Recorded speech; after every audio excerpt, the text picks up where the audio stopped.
Il est 7 h ici à Paris. 8 h à Kiev. Bonjour Pauline. Bonjour Pauline. Et bonjour à tous, bienvenue à vous. Vous êtes dans Paris Direct. Nous allons passer ensemble les 3 prochaines heures. Voici les titres de ce mardi.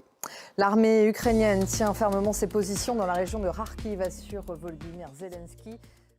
Voilà pour les titres à suivre dans les 3 heures d'infos à venir. Vos rendez-vous, l'info éco, l'INRIFAI. Elle reviendra sur la crise financière au Liban où les braquages de banques par des particuliers désespérés se multiplient ces derniers jours. Ce sera le décryptage avec Ahmed Chahi. On parlera de l'Assemblée générale de l'ONU. Et puis la revue de presse. Il sera question du travail du journaliste marocain Omar Radi, condamné à 6 ans de prison au début de l'année.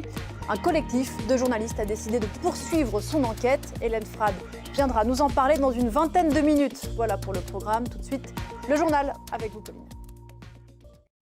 L'armée ukrainienne semble poursuivre sa progression dans le nord-est de l'Ukraine. Elle consolide ses positions et pourrait bientôt lancer une offensive en direction de la partie du Donbass qui se trouve toujours sous contrôle russe.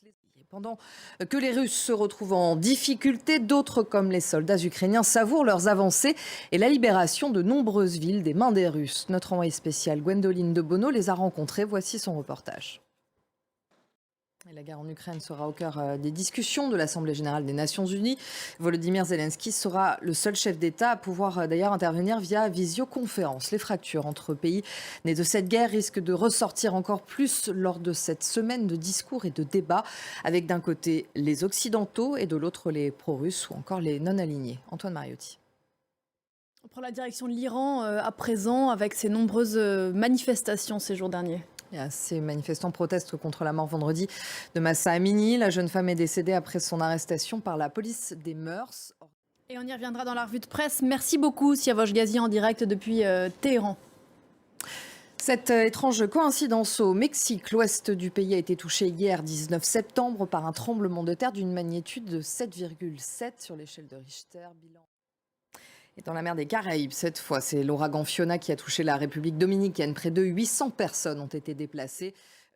Le jour d'après, au Royaume-Uni, les Britanniques qui se remettent d'une semaine de deuil éprouvante et des funérailles, bien sûr, hier de la reine Elisabeth II.